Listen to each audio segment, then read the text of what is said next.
Good morning, ladies and gentlemen, and welcome back to Slingin Leather, Southern California's official combat sports show. I'm Scuba Steve, Chino Hernandez. and we are both honored and very excited to welcome in Joey Borrero, also known as El Hijo de Dios. He's 11-1 and 1 right now, if I'm not mistaken. Yeah, Yeah, one 11-1 loss and 1 right and now. nine KOs. I'm sorry? One loss and nine KOs. One loss, 9 KOs. Love to hear it. Love to hear it. And we're super honored to have him on the show. Um, I believe Chino, he is a relative of someone that everyone in the boxing community should know. Yes, absolutely. I mean, Joey, you know him better than us, so tell us about Tito Trinidad. I mean, what is that impact for you in your boxing career? I mean, it's a huge impact, ever since I was little, being able to be with them, you know what I mean? And watch him in the fights, watch him in the gym, watch his work ethic, everything that he did, man. It was an amazing impact because when I was little, I would watch him fight. It drove a passion in me, especially in that Fernando Vargas fight when I saw everybody cheering. That was the moment where I said, I want to be like him. I want that for myself. I want that for my family. Even though I was 5 years old, 6 years old, that was a passion that God put in me since I was little. And all glory to God, I've been able to mature in it, not as a fast of a pace as him. By the time he was 21, 22, he won his first IBF title. I barely have 12 fights as a professional, but here we are still grinding, and I don't give up. I still keep going towards the dream, and he tells me everybody, especially Ivan Calderon and all the people that I'm working with, they tell me, man, you got everything that it takes to be a world champion. You just got to keep grinding. Your time's going to come soon. And I strongly believe that too. Definitely, definitely. I mean, that's gotta be motivation right there, having him as you get to train with him, growing up, seeing all those fights. I mean, I can't imagine it. I was just watching his fights literally before I reached out to you. I was watching his fights when for everyone knows we've interviewed Alan Navarro. He says, "Oh, I do know Joey. He's the nephew of Tito Trinidad." I said, "Oh my goodness." I was just watching Tito's fight against De La Hoya and oh my gosh. So that's definitely got to be some motivation for you. I mean, you talked a little bit about how you saw him and you said, I want that for myself. I want that for my life. Is that what got you into boxing, or is it something else? Like, because I know boxing runs deep in your family, but what really got you Yeah. into boxing and what's really keeping you here? Well, what actually got me into it was my grandpa. When I was little, I would get into a lot of fights when I was in school. I would definitely fight a lot. And finally, my grandpa, one day when my grandma got called to school again, he said, you know what, it's time. So I was 6 years old, and he said, you know what, it's time for you to get into actual combat. And without knowing anything, he put on some gloves on me, hand wraps, mouthpiece, headgear. He said, go in there and spar. I want to see what you got. Not knowing nothing about how to fight, no proper boxing training.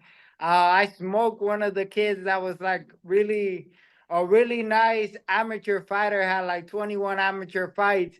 And he was like, yeah, he has it. So I boxed till I was 9 years old.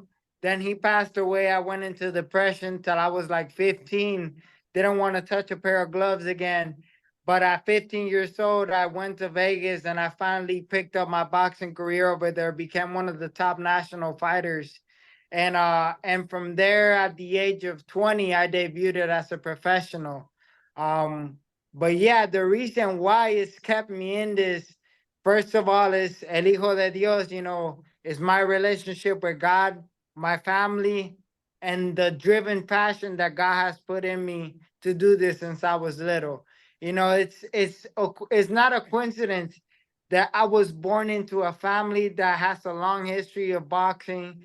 It's not a coincidence that I've been able to be around what's called boxing royalty, from my uncle, family members, all the way to being trained by Fernando Vargas, Joel Casamayor, Ismael Salas. Right now, I'm working with Ivan Calderon, Coach Lightning, which is David Lopez's dad, great trainer.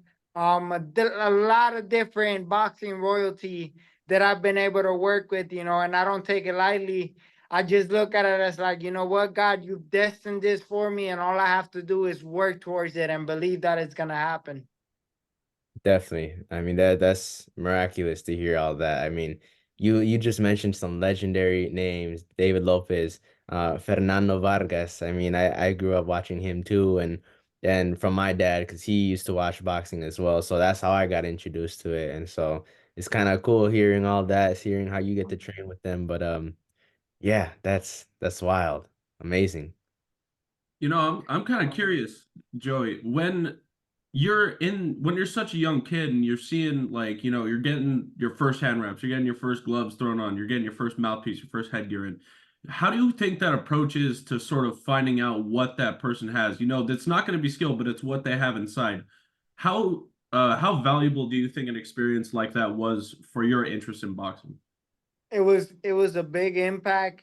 The reason why is my grandpa always told me something.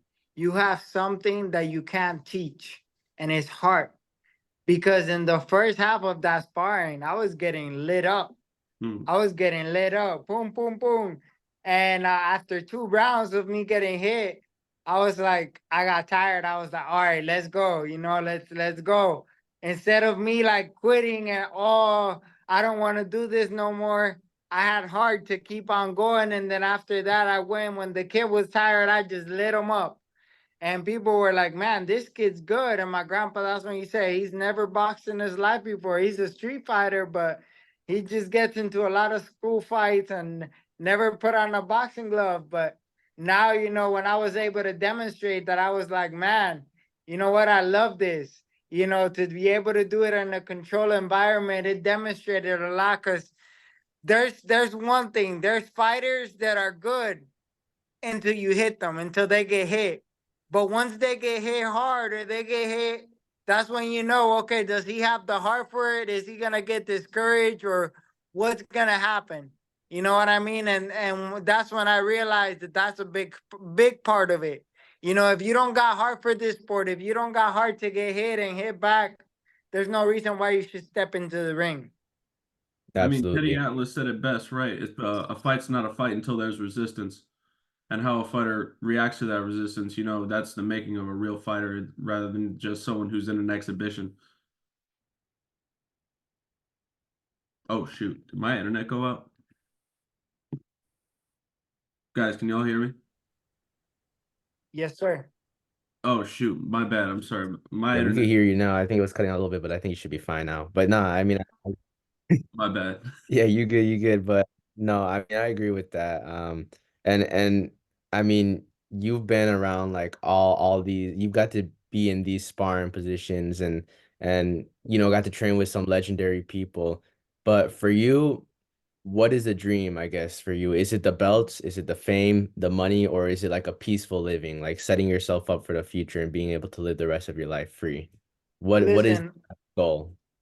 my goal in this is to leave a legacy, of course. To leave a legacy, I got big shoes to fill in, but I don't do it most for the fame, for the fortune, because there's a scripture that says, what good is it to win the world but lose your soul? So my thing is to leave a legacy and, of course, leave my family set up to have what I didn't have. I wasn't raised by mom and dad, I was raised by grandma and grandpa.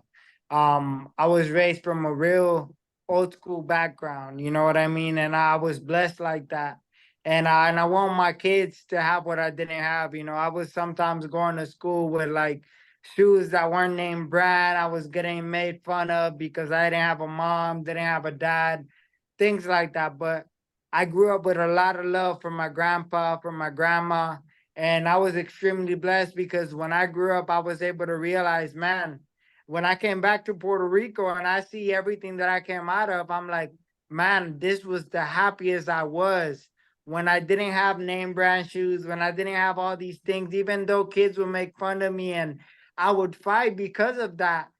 That was the happiest moment of my life is to be living like that. And I want to be able to leave my kids set up to where they don't have to struggle and go through that, but actually be able to live that peaceful life and loving life that I had when I was growing up. You know what I mean? So that's the motivation behind it, and of course to use my platform so that other people can get to know our Lord and Savior Jesus Christ, because the love and the peace that he has brought in my life, man, that's something that I can never I can never personally myself can never give nobody, but I know that just how he gave it to me, he can give it to everybody else.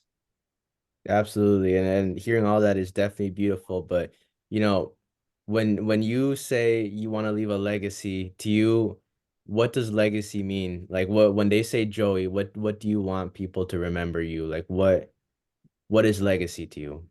Legacy to me is not the world titles. I want people, of course, I want to be world champ if I can be multi divisional world champ, unified.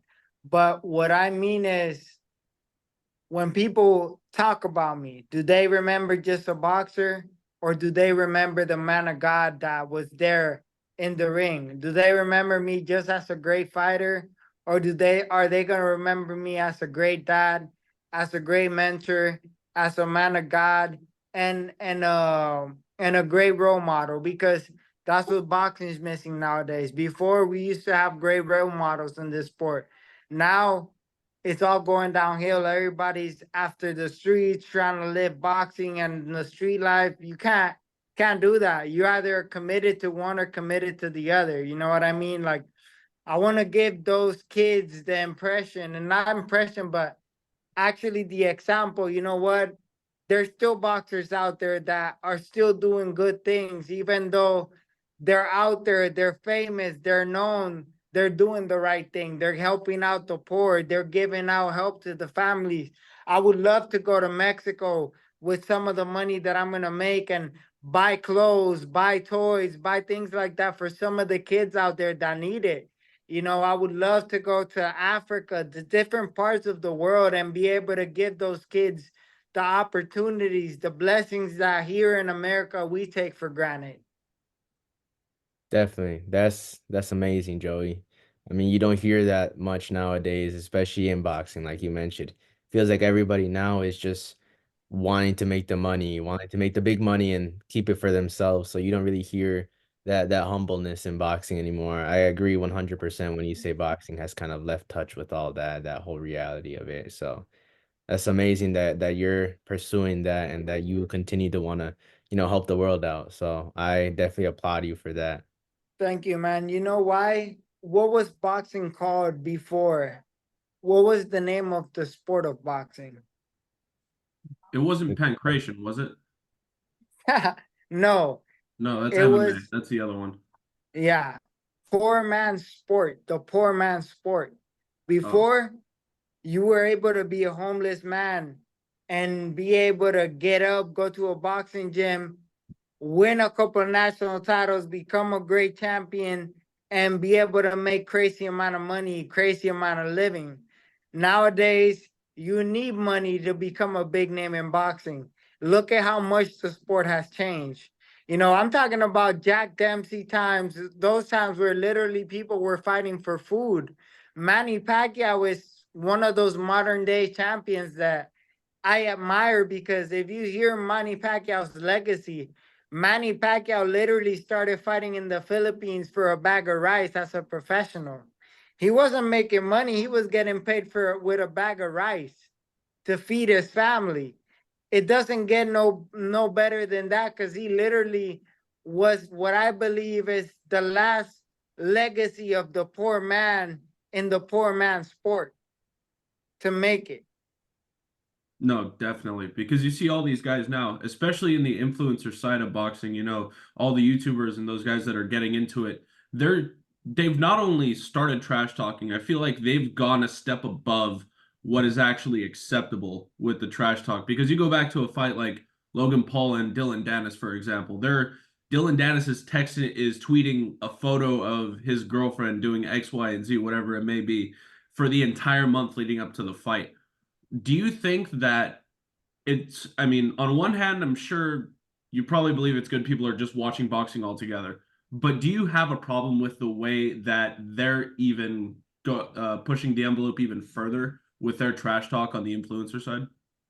See, I do have a problem with that. I know that it's business. I know that what they're doing is good for the boxing business, bringing new eyes, bringing new people to watch and learn about boxing, but it's also taking the respect because these guys that are influencers are fighting other influencers, fighting other fighters that have nothing to do with boxing, and it's not the same. You don't have the same, like for example, I would respect Jake Paul if he was to fight another fighter, another boxer, another contender. But he's fighting people that like, come on, man, like this Mike Tyson fight. You're fighting a 57-year-old Mike Tyson. Take away 10 years, like maybe even 47-year-old Mike Tyson would have put Jake Paul to sleep because Mike Tyson has the experience, has the muscle memory. Right now, this fight is just a money fight. It's a gimmick to try to bring ice to the sport, but I feel like it's disrespectful because you're taking one of boxing royalty and you're kind of just making him look like, oh, he needs the money when we all know Mike Tyson is well off. And he's not taking this fight because he needs the money. I don't know why he's taking this fight. He shouldn't because of the boxing royalty that he has. It makes boxing look bad. But at the end of the day, like everybody else, I'm hoping that Mike Tyson scores a big knockout, on him. But I give Mike Tyson 4 rounds, because at the end of the age, father time is undefeated. You know what I mean?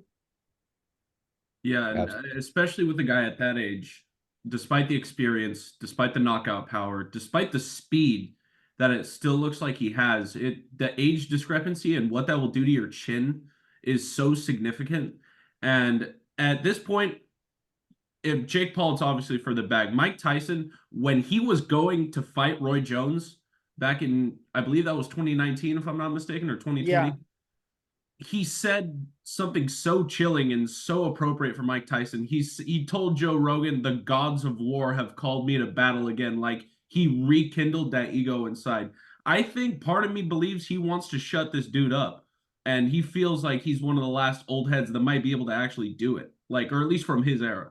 Because I mean, Yeah. Holyfield is one thing, but I mean, Mike Well, Tyson's Mike I'm Tyson. gonna tell you, Mike Tyson, when I saw that fight that he did, if you really pay attention, he was pulling his punches against Roy Jones. Because it didn't look like Mike Tyson was going full on. But I started laughing because I think it was like after the 6th round, that's when Snoop Dogg was saying that they look like two uncles fighting in a barbecue. I was laughing when he said that, but it did because they were both tired, age caught up to them. They're both boxing royalties. There will never be another Roy Jones. There will never be another Mike Tyson. But, even at the age that they're at, to be able to see them go in there and do what they do, man, it's beautiful because it just shows you can never forget boxing. Absolutely. Definitely, definitely. And you know, obviously though those fights are definitely it's definitely not gonna be easy for Jake Paul. At least I hope it isn't gonna be easy. I hope Mike Tyson is able to pull it off. But for you at least, what is probably the hardest opponent you faced in the professional side of boxing? And then maybe what is like someone who you've sparred that really taught you the greatest lessons, the I guess the hardest sparring session you could say. My hardest sparring session, man, to this day, I will say it was Tank Davis. Hey, Um, wow. power monstrous. People think that just because he's a tiny dude, his power is monstrous. Man, I've been hit by 168 pounders, like shoot, Luis Arias. I sparred Luis Arias, who fights at like super middleweight. I sparred him getting ready for the Jerry Hurd fight, and his power did not compare to Tank's power. You know what I mean? And like you see me and him going toe to toe, going to war.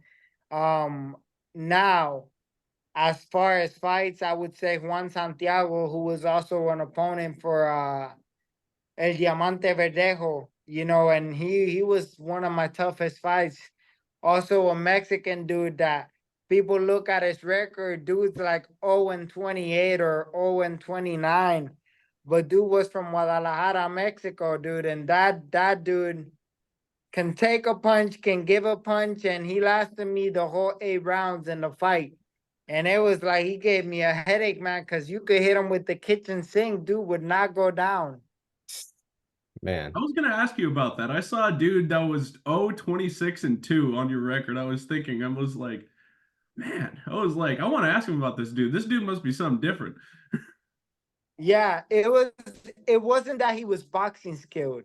He was a gamey old school fighter Hmm. that he has so much experience that when he would like come forward and fight, he knew how to fight, and he knew how to fight you in a dirty way, where he knew how to get away with things that the ref couldn't see. So it was a tough fight just because of that, because it taught me, okay, you can't just be a clean 100% clean fighter. You got to learn your tricks of the trade when you get in there. And that's what I learned fighting with him. Man. And I mean you mentioned Tank Davis. I mean, how do you get an opportunity like that to spar Tank Davis? Because I mean he's right now the top of the top. He's the guy with the power, the guy everyone is fearing. How do you get an opportunity like that? And I guess when was this opportunity Well, presented? this was about 2 years ago. Before I moved from Vegas, I got the opportunity to spar Tank Davis. I was notoriously known for helping a lot of the fighters in Vegas get ready. Like I helped Jorge Linares for like 3 training camps, get ready for 3 different fights. Rances Bartolome was another one. Gamboa, Devin Haney, Rolando Romero. I was Jordani Zugas, a lot of the different world champions that I've been able to help and get ready. So my name was already out there, and I'm known as like a weird, awkward, tall pressure fighter. So they were like, "Hey, man, I helped Tank to get ready for that Mario Barrios fight because they were like, hey, man, Mario's a strong pressure fighter, knows how to box. Joey will give you good work."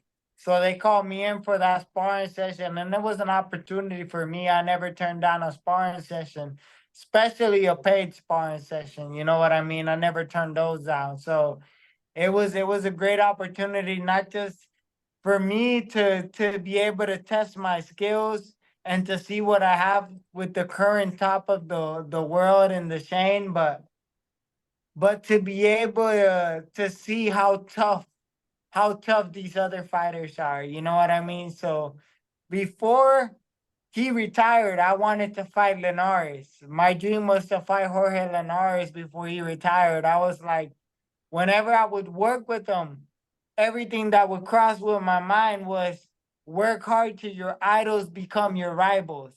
And that was one of the fighters that would see me fighting, but he retired. So, you know what? Now I'm just out there training, focusing on what's next.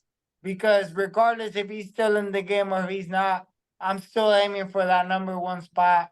Now I want to fight Navarrete or Pitbull Cruz. I want to give Puerto Rico, that Mexico Puerto Rico big matchup. Even though I'm half Mexican, people consider me more as a Puerto Rican fighter than they do a Mexican fighter.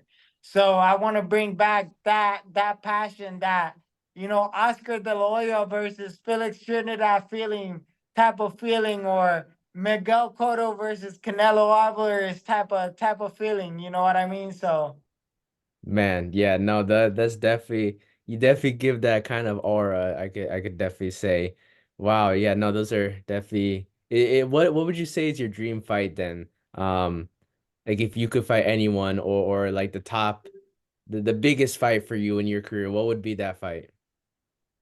biggest fight, Tank Davis.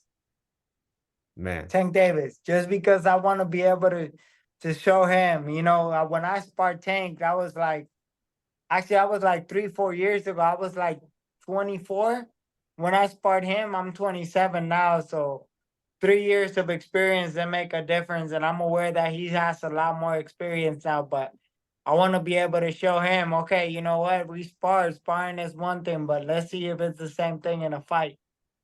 Absolutely. Yeah, no, I that's definitely a tough fight out there. I personally, if I ever spar with Tank, I'm sure I wouldn't last 30 seconds, but kudos to you for being able to fight with Tank and man, if that fight happens, that's gonna be a massive fight. And when you speak about Puerto Rican legends like Miguel Cotto, Tito Trinidad, what do you think about, I guess, a fighter now, Edgar Berlanga, someone who do you see him as someone with potential or someone that's kind of because he's gotten a lot of criticism lately. So what do you think about Edgar Berlanga?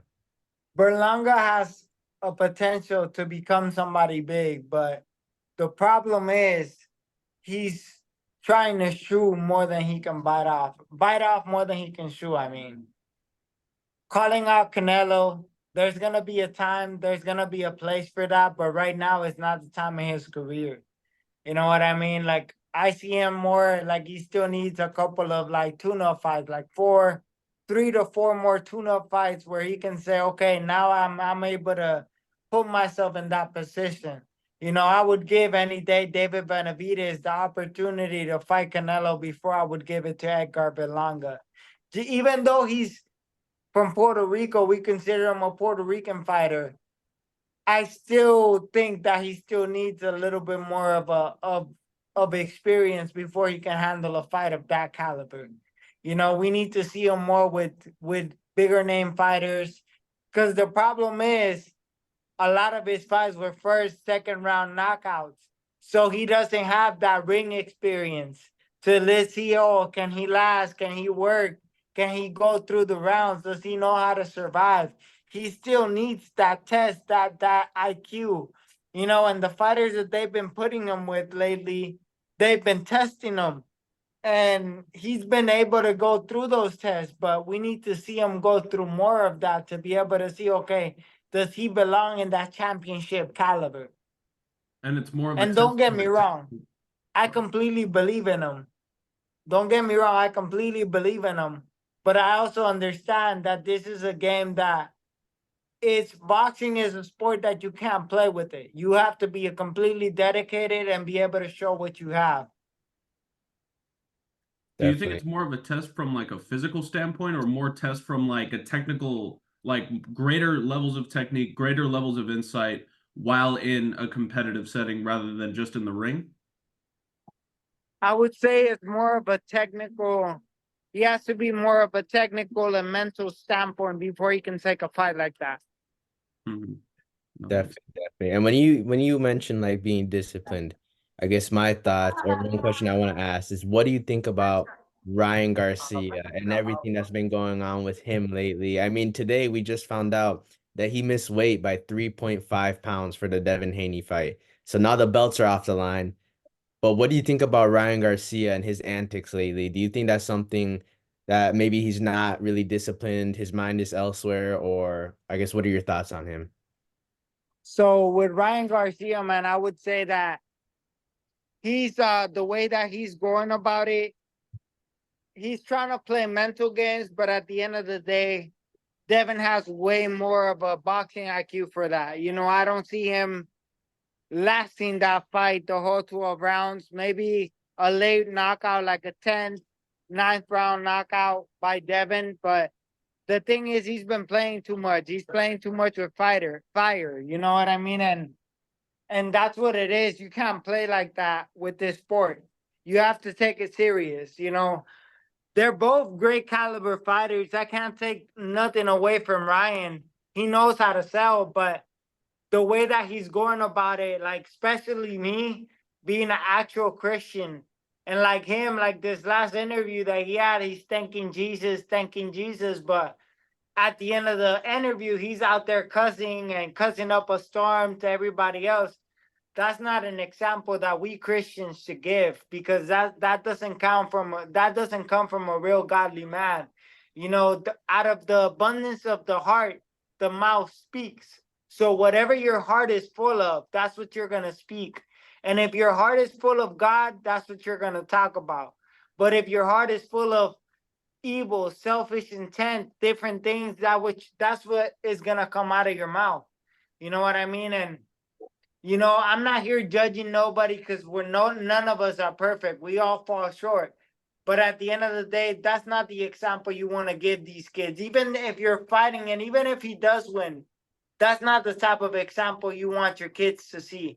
Let me ask you a question. If you were to have a kid, I don't know if you do, but if you were to have a son or a daughter and they were watching the Ryan Garcia interview, would you like your son to see how he talks or how he is? For me, definitely not. I think that there's something. I mean, I agree with you in everything you're saying for sure. So I definitely wouldn't want my own kid watching that, seeing those interviews, and especially after all the stuff he's been saying lately, the stuff he's been putting out, that's something that I personally do not like seeing. So definitely not. Yeah, man. He's taking, like Devin said it better. I don't think he's taking this fight serious. People are telling me, oh, it's just mental. He's playing around. But I'm like, bro, regardless if it's a joke or if he's playing around, it doesn't matter. That's not a way to play around with this sport. This sport is the more you put into it, the more you get out of it. If you don't put in the work, if you don't take it serious, you're not going to get nothing out of it. And Definitely. like, And I mean, he's like off of weight by, or I think it's like 3.5 pounds. That's a significant amount of weight to be off. Like Yeah. that just shows, if anything, that he really did not take anything serious for this fight. Hmm. That's, I mean, to lose weight in a title fight, that's ridiculous. That's just, you don't hear about that unless you know a fighter is just genuinely undisciplined. But he signed up for it, and then now he's saying, why am I gonna make weight if that's just gonna make me weak? I think that that's just excuses. Um, and I mean, he signed up for it. He signed a contract, so he's obligated to make weight, which he didn't. So it's definitely something. I think something's going on in his head, whether it's lack of discipline, too many distractions in life, whether it's the fame that's just distracting him. I don't know. But yeah, that's significant amount of weight to miss for a title fight. Yeah, man. Yeah, no, definitely. Let me see. I'm gonna talk to my coach, Ivan. I don't know. You guys know who Ivan Calderon is, right? I feel like I've heard the you name, but sound I'm not like familiar, super yeah. familiar. Hold up. I'm in his office right now. He let me do the interview here, but I'm gonna try to switch this camera around so I can show you guys this. Well, actually, like this.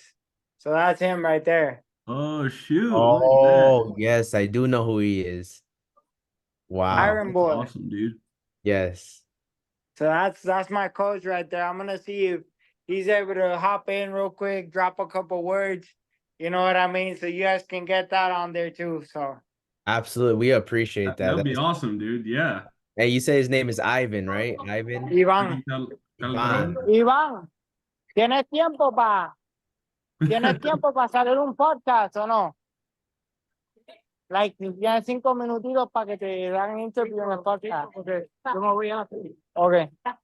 Yeah, it's like 5 minutes if you guys want to talk. So Let's do Yeah, it. sure. Phenomenal. Absolutely. We appreciate the opportunity. Yeah, I mean, dude, that's massive sweet. world champion. Wow. say the podcast. How you doing? What's up, coach? Phenomenal. Pleasure to have you on the podcast, by the way. We are Slinging Leather. We're starting off a little podcast right now, but we're fortunate enough to meet people like you. And yeah, just thank you for taking the time to be here and speak with us for 5 minutes. But I guess one thing I want to know about you is, what's it like training Joey, and how have you seen yourself impact Joey in his career so far? It's a good experience. Remember when you got somebody that is family from the Hall of Fame, Tito Trinidad, people that I know since a long time, and for me it's an honor to train one of his uh, family friends and show him a lot of my stuff that I knew when I was used to box. That's what he's here for, just for me to teach him how to move, how to weave, because he already got what Tito used to have, heart, uh, carries power. So I just gotta teach him how to protect himself, how to box a little bit, don't get too much punches. That's why he came to my gym, for me to give him my technique, how to move around. It's not easy to get somebody that like to go with forward, to try to make him box a little bit well. But and I only got like two weeks with him, and we've been doing good. I can tell you, and I can promise him, changing him from today for tomorrow, but because this is something that you go learning by a little bit. Remember, he's come all his career with the same style, coming over at front, and me now to try to put him to box a little bit, it's a little bit difficult. But he's doing a good job. He's trying to learn. And he's trying to pick it up. Like he told you, when you got something, when you got God in your heart, and you got a mentality that you want to be somebody, you will learn, and you will quick learning fast from somebody that would like to help you in your moment. Like Definitely, absolutely. And you've had quite the career. I mean, being world champion and whatnot. Throughout your whole career, I guess I want to ask you, what have you learned that you can tell everyone watching? What's the big lessons you've learned in your boxing career or throughout life? Your discipline. When people tell you or people come to you and say, I don't see you like a world champion. I don't, you too small. You don't got power punch. You don't got that help you. That's like a second energy to show them that they wrong what they thinking, and they give you like an energy to show them that they did not correct. That I'm gonna show them that I could do what they think that I can do. I'm gonna do it, but in another way. I was not a puncher. I was not a big guy from 5'10" or 5'11", only 5 feet. And look at where I'm right now. June 9, Hall of Fame, 105, only with 6 knockout, but my still boxing hit and don't get hit got me in that Hall of Fame. Congratulations, by the way. That's huge. Yeah, thanks. Spoiler alert. And I'm curious, since you've had the Hall of Fame career in boxing and you're transitioning into coaching right now, and you've been doing that for a minute.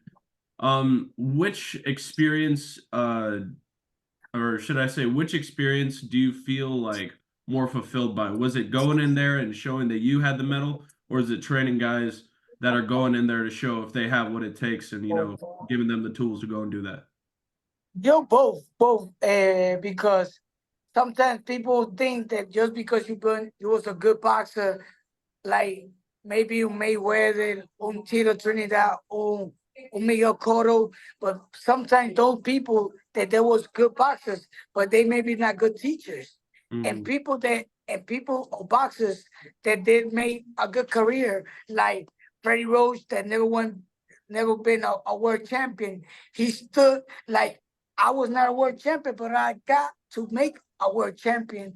So I think when you're a bad boxer, not I can't say a bad boxer, but when you don't get where you want to go in your goals, you could do it in another way. That's Freddie Roach doing that. He was not a world champion, but he's making a lot of world champions.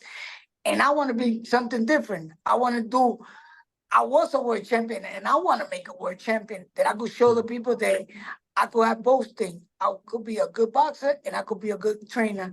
And when you're a good trainer, it's because you still love this sport, you still feel it, and you know how to send the message to the kids to show them your style, to show them the way that you could box. But a lot of boxers don't got that. A lot of boxers got it for them. They could know how to box, they could know how to do things, but they don't know how to send the message to the kids and show them the way they used to be, how to do it. They know how to do the dumb, but they don't know how to teach how to do that. Definitely. No, I agree with you. And I guess throughout your career, you've had quite a miraculous, quite a wonderful career, I'd say. Who is probably your biggest mentor in the sport of boxing, and what did you learn from this mentor? I gotta say, because I gotta say Tito, because it was in my time, and from 90 up, I started boxing in 93. That's when I started liking boxing, and that's when Tito Trinidad was in his prime. So I never saw Gomez. I only saw Mike Tyson once when he lost with Buster Douglas. That was my first time seeing Mike Tyson, but I was not a fan of boxing. I didn't even like the boxing. I came in boxing because I went with my brother to a gym. He was gonna be the boxers, and at the end, I became the boxer. So I never liked the boxing. I used to fight a lot in school, but when I started seeing boxing and seeing it was not the same thing fighting in the street, because in boxing it was it was with regla. That was rules. It was rules. In the street, if you losing, you just grab him through the head, throw him on the floor. But in Mhm. boxing, if you losing, you gotta keep on doing how is the correct way to fight. So that's when I started seeing boxing. I say, oh, this is so different discipline. And when you fight, you just give a hand to the person, and it's not no enemy.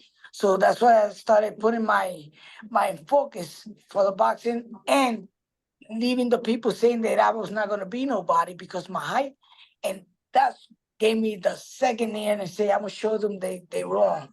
I could be somebody. That's when I started. When I won my first fight, and some girls started saying, "Can I have a photo?" I said, "Oh, if this is like that, I want to know what's being a famous." So that's when I started going to boxing. When people started asking me for photos. Wow. Wow. I mean, what a time, man. Yeah, no, I mean that's gotta be a moment. I mean, what did it feel like to prove the people wrong when everyone's telling you, you know what, you're never gonna be anything? What did it feel like when you finally became champion and you were able to say, you know what, I proved everyone wrong. I became what I said I'd be. What did that feel like? Yeah, it felt good, but I still didn't did it because a lot of people is like, I could say to another one, you could be a boxer because they put a dead box in front of you, and the title was in the air, so they got somebody to fight for the title fight, and you was a world champion for one night, and then you lost in your first defense. But at least me, I was a solid boxer, a solid champion because I did 18 defensive titles. So that makes me a solid world champion because I did a lot of defense titles. But when I say that word that you say, now, yeah, now I could talk shit. Like we say, now I could say I'm one of the best they call me and they say, Ivan, you the new Hall of Fame. That's what I say. I did everything. Central American Games, Pan American Games, Olympics in Australia, World Champion, 18 defense, and now Hall of Fame. I did everything in this sport. So I did everything. So I can't say to body, you better than me, you better be. No, you could be a better puncher, but I'm still a better boxer. I did everything. Definitely, definitely. I mean, that's you have so many accolades to your name. Um, Champion, Hall of Fame, like you've just mentioned many, many things. What sticks out to you the most out of all of them? What was the most impactful moment? Hall of Fame. Because like I told you, world champion, you could be a world champion or business. But being in the Hall of Fame, that's another devil because they got to pick 32 boxers around the world. And from those 32 boxers, they got to choose five. And from those five, they got to pick the three winners. So that's the best thing that you could prove somebody just to be in the list. For me, today on, I was not the Hall of Fame just to be in the list. For me, was something great just to be in the list. And them being calling me every year, put them in the list and competing with those 32 other boxers. For me, I did it. I didn't even have to be in the Hall of Fame. For me, I was already in the Hall of Fame, just being in the list. Definitely. And that must have felt incredible, especially to be acknowledged like that. And Yeah. I'm curious, out of those 18 title defenses that you did have, which one would you say was the one you're the most proud of? Which one do you think is going to, replay in your mind forever? Oh, Hugo Cáceres. When I went up to 108, because he was beating everybody in Puerto Rico. And remember, when you see his record, he did his first debut in 115. And he went down from 115 to 108. So the day that he used to always do the weigh-in, he did 108. But the day of the fight, he was 5 calories up, 120, 123. So, and I used to go up only like 3 or 4 pounds. So he used to have like 4 calories more bigger than me the day of the fight.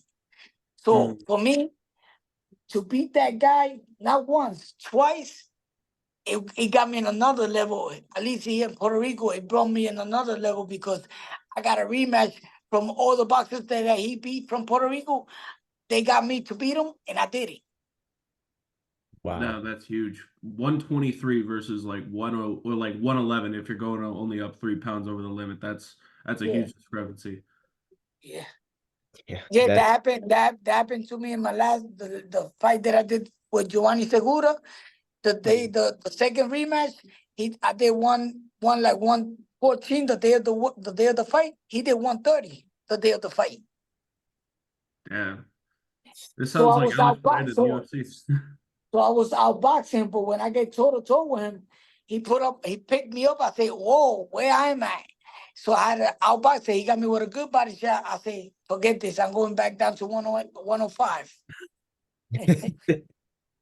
oh man. I It was mean, too big. It was too big for me.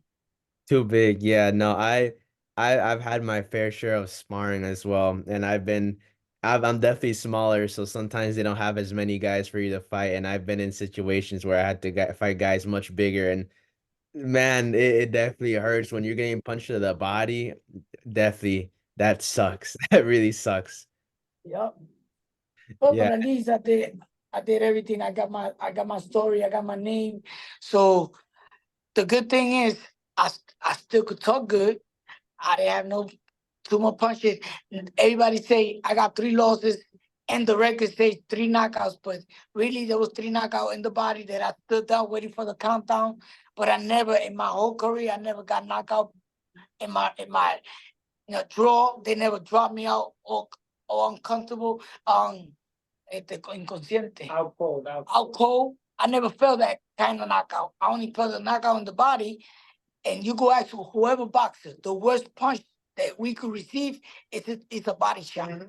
Because you with no air and you see the guy coming to you and you can't do nothing because you can't protect yourself. It's not the same thing when you get a knockout and you're up here, and when you wake up, you're already in the bathroom and the Mhm. fight already finished and you didn't even know what happened. It was a cold knockout. You don't even know what happened. Exactly. And that's better for your So brain too. Like that longevity thing you talk about, like seeing some old boxers talk, like it's hard to watch. And yeah.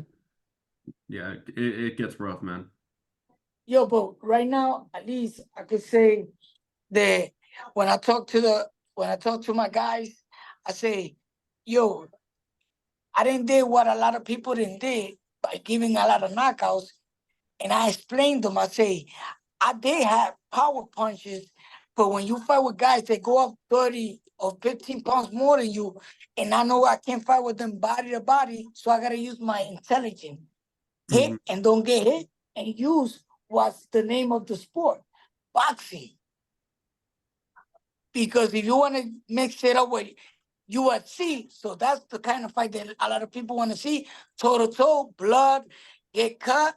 But I did what the name's called, boxing, hit and don't get hit. That's what I did in boxing. absolutely. And who would you say is a guy that you got to spar that taught you the most out of everyone in your career? That show me or touch me. What you mean? Like teach you the most, like you learned the most in those sparring sessions. Well, I had a lot of boxers. I can't say Oscar de la Hoya. I can't say Tito, because Tito was not a good boxer. He was a good punisher, but I could tell you the Miguel Cotto. I used to spar when we was in the same team. We fought each other in amateurs, and we was in the same team. We signed pro at the same time with top rank. So I did a lot of sparring with him. I learned I learned about him how to survive, how to don't get a lot of punishment in the body, how to move, because he was a boxer that he used to come and work your body. So with him, he made me learn how to move a lot and how to protect myself with Miguel Cotto. Definitely, definitely. And lastly, since I know that you're probably training and you're probably working right now, lastly, I want to ask you, I guess for the kids who want to be boxers, for those of So for people who are looking up to become a champion in the world, who wants to live that dream, what is your message to them? Yeah, just believe in them. If they think they got it, don't let nobody tell you that you're not a good boxer. Don't let nobody tell you that you're junk. Eh, You just work for it. Remember, one loss don't mean nothing. One loss maybe is giving you a light that you got to take this in serious and then put you back in the win line, because I see boxers that lost their first fight and today on, Roberto Vasquez lost his first debut. Today, three world champion, different categories. Roberto Gomez draw his first fight 3 times, different category, and Bernard Hawkins lost, world champion. The loss don't mean nothing. It give you a lesson that you got to take this in serious, that you got to work, that this is not no game. So sometimes I prefer them losing at the beginning and don't lose like I did. But when I lost, I already did everything. I lost when I already did all my title fights. I did everything. I was already in my prime. So it hurts. But I didn't care, because I say, all right, it came in the moment that I needed.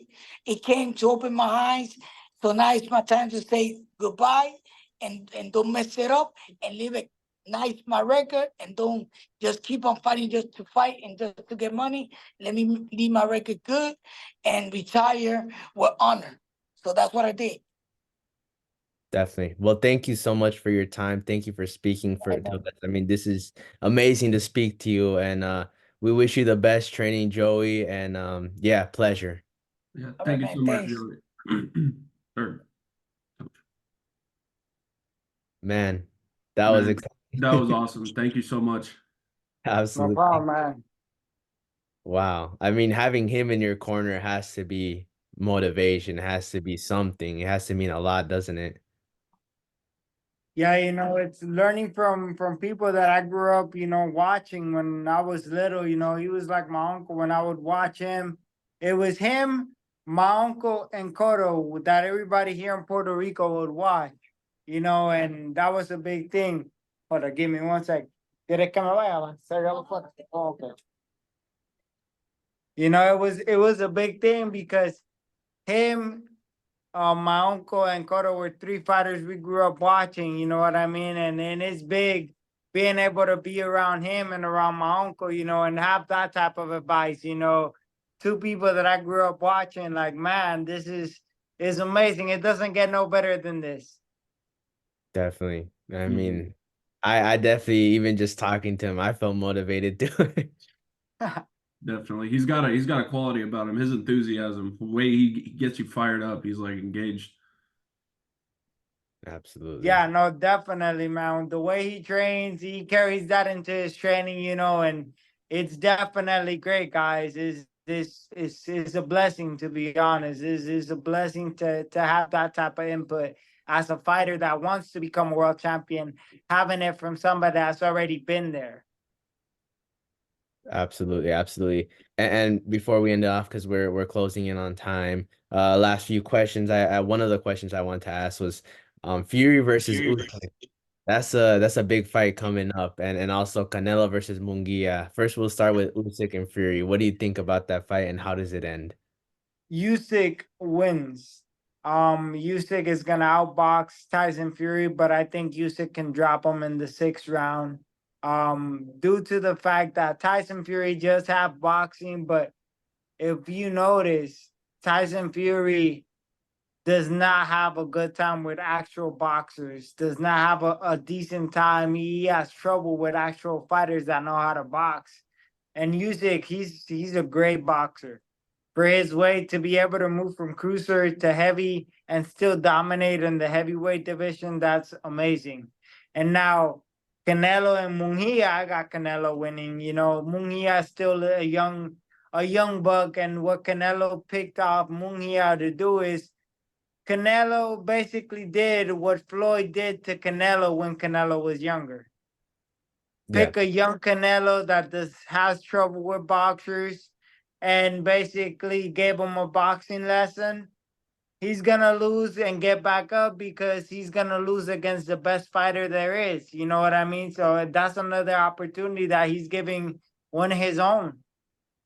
Definitely. And I mean, there's Munguia and then there's David Benavides as well. Do you see Munguia becoming the next like Mexican Hall of Famer, the next Canelo, or is that something you see Canelo passing the torch on to David Benavides? See, the thing is, I don't see Canelo. The meaning of him passing it, he's already choosing to pass it on to Munguia. Now, do I think Munguia can carry that legacy? I don't know. You know, I'm nobody to say because I don't know if this fight's gonna do the same thing that it did to Canelo when he fought Floyd. It made Canelo a better boxer. You know, so I don't know if this fight's gonna do the same for Munguia, but I do know that the way seeing it, David Benavides has the more likelihood of becoming a greater fighter. Definitely, 100%. And then one of the final questions I want to ask, and then Steven, feel free to ask anything afterwards. But where do you see the sport of boxing going in these next couple of years? It's definitely taking a weird turn with the influencer side of things being added. Netflix also being a part of boxing now. Where do you see boxing going these next few years? I definitely feel like in the next 5 years or 3 years, boxing is gonna become a bigger sport than what it is now. Just because of the possibilities that are opening now, Amazon, Netflix, to the point where people can go back and watch fights on hand, that's gonna make it a lot better, you know. Because even people that don't watch boxing, let's say they're bored at the house, oh, well, guess what? We're bored. There is a party and everybody likes watching boxing. Let's see what this fight is about.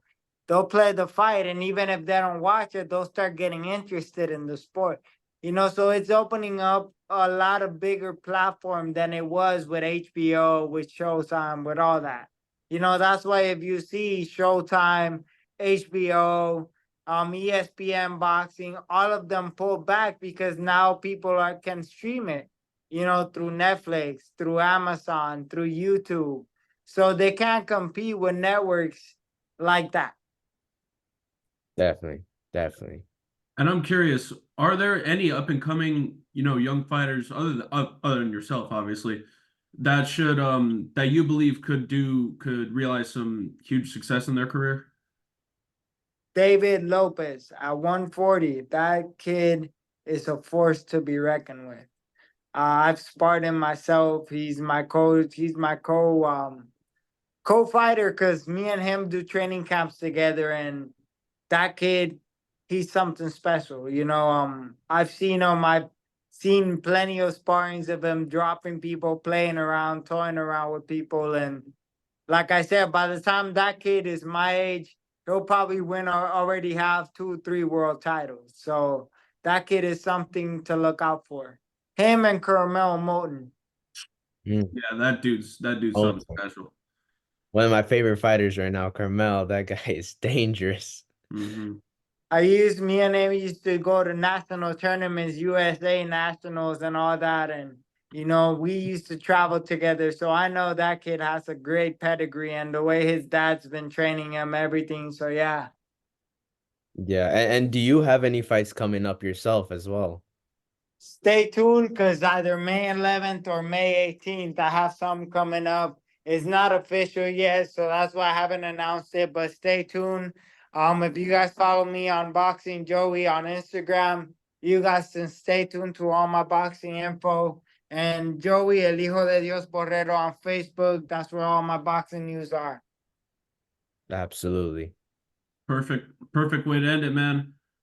Thank you so much for being on the show. It really does mean a lot, I man. think And thank you all for tuning in to Slingin Leather. Be sure to hit the No, like and man. subscribe button. Well, oh wait, my bad, dude. My bad. Hit the like and subscribe button for more of Southern California's official combat sports show. We'll plug Joey's Instagram and his Facebook in the description below, as well as the show's Twitter. Remember to protect yourself at all times, and we will see you all in the next one. peace.